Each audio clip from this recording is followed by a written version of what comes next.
When childhood trauma occurs, it often plants deep seeds of doubt about your fundamental worth.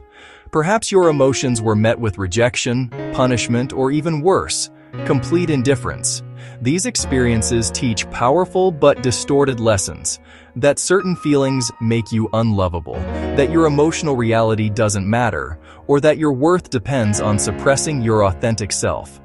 These beliefs can persist long into adulthood, creating a painful disconnect between what you intellectually know about God's love and what you emotionally believe about your worth. The journey toward emotional freedom requires establishing a foundation of worth that exists independent of your emotional states.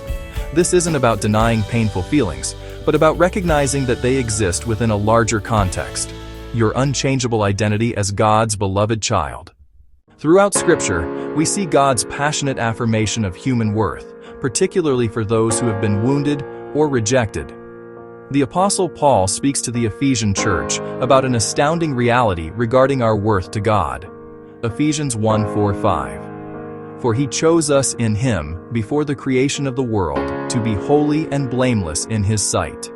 In love he predestined us for adoption to sonship through Jesus Christ, in accordance with his pleasure and will. These words address a question that haunts many trauma survivors.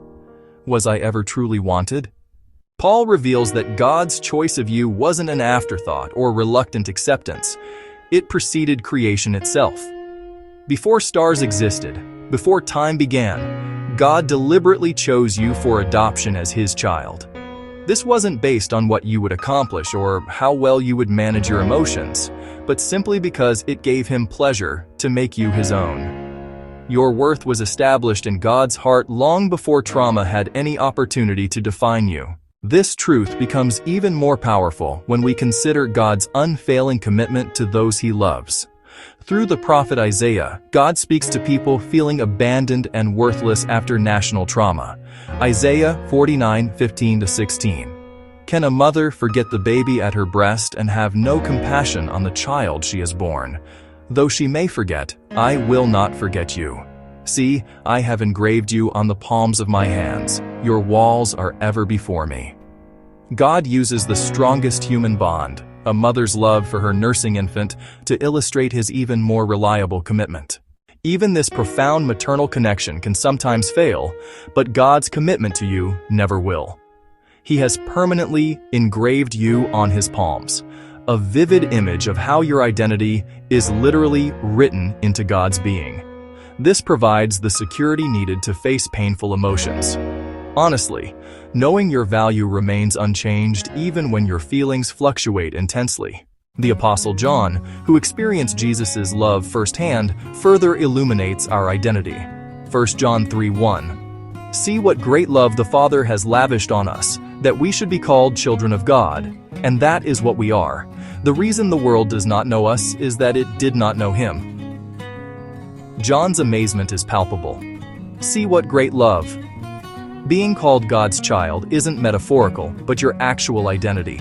This status wasn't earned through emotional perfection, but lavished on you through love. When childhood trauma taught you that certain emotions were unacceptable or dangerous, reclaiming your worth means embracing the full range of your emotional experience as valuable and valid because the whole of you, including your emotions, belongs to God. Recognizing your God-given worth creates freedom to experience new emotional capacities beyond the fear-based responses trauma taught you. Paul reminds Timothy of this truth in 2 Timothy 1:7. For the Spirit God gave us does not make us timid, but gives us power, love, and self-discipline. When you begin feeling overwhelming emotions, remind yourself, I am feeling this emotion, but it is not who I am. Declare your worth. God chose me before creation. My worth does not depend on how I feel right now. Practice self-compassion. Just as God holds me with unfailing love through every emotion, I can hold this feeling with gentleness. Allow the emotion to inform, rather than define you. What is this feeling trying to tell me about my needs or boundaries? Reclaiming your worth doesn't mean denying your emotions, but recognizing that they exist within the larger context of your identity as God's chosen, beloved child. Your emotions don't define you, they inform you, As you root your worth in God's unchanging love, rather than your changing feelings, you gain the freedom to experience your full emotional landscape without fear of diminishing who you are. If this spoke to your heart, don't scroll past it. Someone you know needs to hear this truth today. Tag them, share it, and follow Truth Lives for more reminders that your story isn't over, because the truth still lives.